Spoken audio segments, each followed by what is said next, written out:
no por la ropa blanca, o no porque llego a la iglesia Betel, se refleja, no, parte, pero se refleja en cada actividad que desarrollemos, en el trabajo, ya sea en la oficina, un policía, un bombero, un albañil, o que otros oficios tienen los más recurrentes. En el oficio de estudiante se refleja también la santidad de Dios allí. ¿Cómo? ¿Cómo se refleja la santidad de Dios en el estudiar? ¿Cómo se refleja la santidad de Dios al trabajar? Se refleja al desarrollarlo conforme al mandamiento o ley que Dios nos ha dado.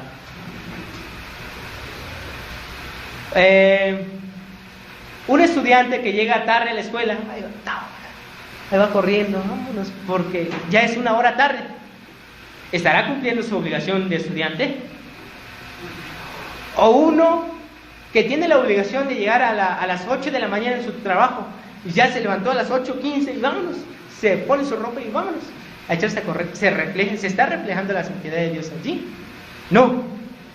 La santidad de Dios se refleja también en nosotros conforme a las actividades que hagamos, en el trabajo cotidiano, en las formas de relacionarnos con la creación, con nosotros mismos. Entonces podemos decir que la santidad de Dios se refleja en toda la creación, se refleja en cada segundo de nuestra vida, se refleja en la manera de vivir, en la forma de vida. La santidad de Dios es un todo, no son cachitos de tiempo. La santidad de Dios nos obliga a cumplir con nuestro deber, con nuestro oficio. Y este es el punto esencial.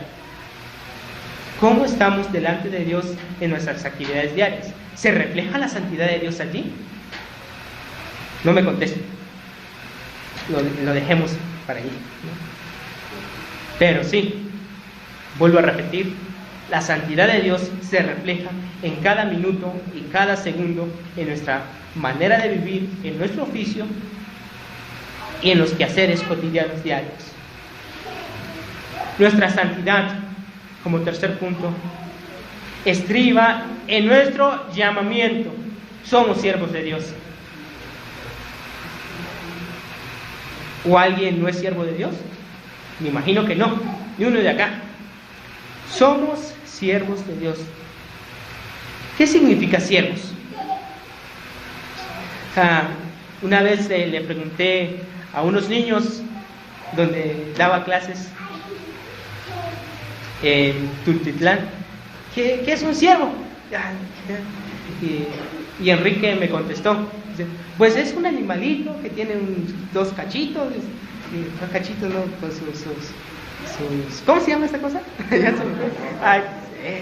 Yo le digo, a veces retomo la palabra de mi hermanito, son cuernos, dice, pero no son cuernos. Dice, somos siervos, es un animalito y camina con 4 patas, dice. Me remontó a la idea de esto. Pero somos siervos de Dios, estamos sujetos a Dios, cumplimos y estamos bajo la ley de Dios. Y en la ley de Dios encontramos nuestra verdadera libertad, en la ley de Dios. Quisiera también poner un ejemplo. ¿Por qué digo que en la ley de Dios está nuestra libertad? ¿Por qué? Porque en la ley de Dios, en la estructura de Dios, nos movemos libremente. ¿Por qué? Quisiera poner un ejemplo. Ciertamente, una señora vio un pececito, obviamente en su esferita, nadando. Y dijo a la señora, pobre pez, está encerrado. ¿Qué hago para liberarlo de ello? ¿Qué hago para sacarlo de ese encierro? ¿Qué hago? Porque pues no puede moverse libremente, no puede hacer otras cosas. No tiene libertad. Y la señora dijo, y agarró el pececito, pa, o sea, estás libre. ¿Y qué pasó con el pececito? Se murió. Por eso digo que en la ley de Dios, somos siervos de Dios, encontramos nuestra verdadera libertad. Está nuestra verdadera identidad como hijos de Dios, solo en la ley de Dios. Y en la ley de Dios se manifiesta la santidad. Nuestra santidad estriba en nuestro llamamiento. Somos siervos de Dios. Espero que haya servido esta ilustración tan pequeña. Nosotros somos llamados para un propósito. Somos llamados para un propósito. Perdón. Y esto es para que anunciéis las virtudes de aquel que os llamó de las tinieblas a su luz admirable. Ya antes he mencionado que somos la sal de la tierra, somos la luz de ella. Y nos recuerda otra vez esto, nos recuerda. Tú, Iglesia Betel, todos nosotros somos siervos de Dios. Y por lo tanto, como siervos de Dios, estamos sujetos a las leyes de Dios. Estamos sujetos a lo que demanda las Escrituras. Estamos sujetos a su única voluntad en ser. Y nuestro propósito es ser luz y sal de la tierra. Al escuchar estas palabras, somos llamados para que anunciemos las virtudes de aquel que nos llamó de las tinieblas a su luz admirable. Nos quedamos así. ¿Qué debemos hacer? Muchos en la historia han dicho que pues, somos la sal de la tierra, la luz de y nuestra obligación es estar ayunando, estar orando, estar leyendo las Escrituras en la Biblia, es entregarnos todo a Dios, entregarnos todo a Él.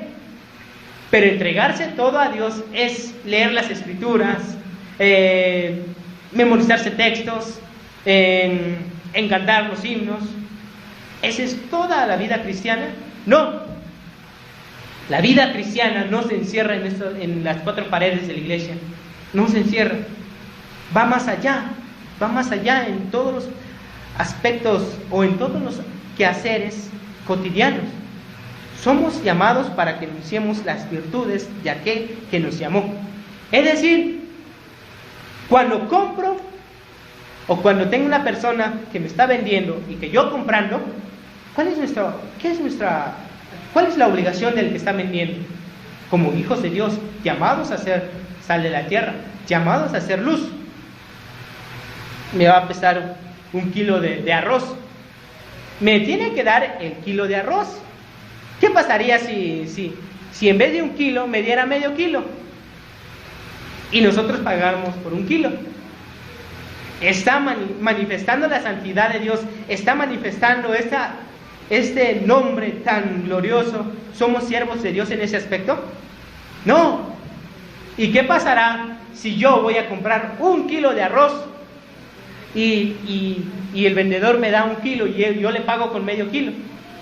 El valor de medio kilo. ¿Estoy cumpliendo con mi responsabilidad de ser siervo de Dios? Tampoco. Entonces, ser siervos de Dios es vivir conforme a las leyes de Dios que ha establecido en su creación. Esto quiere decir que tenemos una tarea muy importante que desempeñar. Y la tarea es demostrar que somos siervos de Dios. Tenemos un propósito definido. Que la santidad se refleje en todo el desempeño, ya sea académico, laboral, en todos los aspectos de nuestra vida. Porque en ningún momento de nuestra vida pasamos a no ser siervos de Dios, en todo momento. No hay en ningún momento en que yo pueda decir, ahorita no, ahorita Dios no me está viendo. Es decir, no soy siervo de Dios. O no, cuando estoy en la iglesia, aquí Dios me está viendo y aquí sí soy siervo de Dios. No, es en toda la vida cristiana. En toda la vida cristiana. Entonces, recordemos que nosotros somos siervos de Dios. Servir, Él es el propósito de Dios para nuestra redención. Para eso estamos acá. Servir también es invocar el nombre de Jehová. y nosotros invocamos el nombre de Jehová. ¿Cuánta responsabilidad hay, no? Ser siervos de Dios es un todo. Ser santos de Dios es una palabra que no tiene límite para nuestra vida cristiana. Es un todo. Ser santos de Dios implica en todo momento de nuestra vida, implica en cada segundo de nuestra vida. E invocar el nombre de Jehová es aquel que tiene la santidad. Es decir, la Iglesia Betel, como todos los que creen en Cristo. Servir es el propósito de Dios para nuestra redención, para cada uno de nosotros. Y servir, ser servidor de Jehová,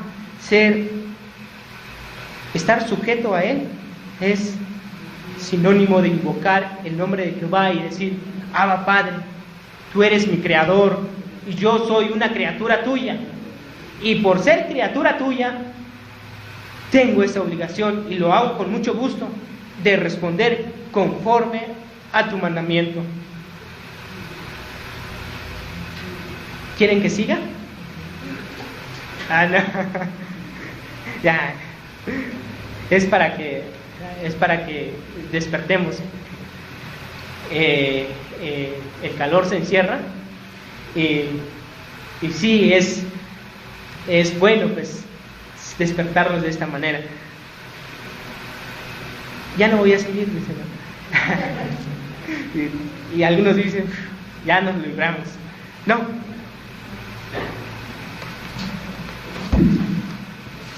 En un pueblo santo para Jehová implica 3 cosas que he mencionado hoy, y que no es todo. Implica que nuestra santidad estriba en nuestro origen. Somos la Iglesia de Dios. Nuestra santidad estriba en la forma de vida. Somos santos de Dios. 3, nuestra santidad estriba en nuestro llamamiento. Somos siervos de Dios. Cuando Israel es llamado a ser pueblo de Dios y se habla de él como pueblo santo de Dios, la idea que hay en el fondo es que es también este término de separación. Separar. Dios dice: este es mi pueblo. Ustedes quedarán constituidos como santos. Hace esta separación. Podríamos decir, tienen privilegios que otras naciones no podía tener en todos los aspectos de su vida. Tenía un gran privilegio, tenía esta gran bendición, y por ello digo que cuando se habla de ser santos de Dios, un pueblo santo de Dios, también en el fondo tiene esta idea de separación. Israel es el pueblo que se aparta de todos los demás. Iglesia Betel también es la iglesia que se aparta de todo lo demás. No por sus propios méritos les ha otorgado esta gran bendición, sino porque el Señor le ha placido escogerlo, separarlo y constituirlo santo. También Dios le ha placido a escogernos como pueblo santo. Dios le ha placido, no porque nosotros seamos buenos, no porque tengamos algo de bueno, no porque nosotros no caímos cuando Adán cayó, no. Todos heredamos esta pecaminosidad, todos somos pecadores, pero Dios le ha placido escogernos a nosotros, como ha escogido también a muchos, que se refleja en cada iglesia que veamos. Mencioné hace rato la iglesia el Buen Pastor, la iglesia el Mesías, la iglesia Bethesda, en donde vengo, el Dumbalá, la iglesia, en todas las iglesias, no porque hicieron méritos y convencieron a Dios, ¿no? Y llegaron con sus ropas blancas y convencieron a Dios que eran santos, no, sino porque Dios es santo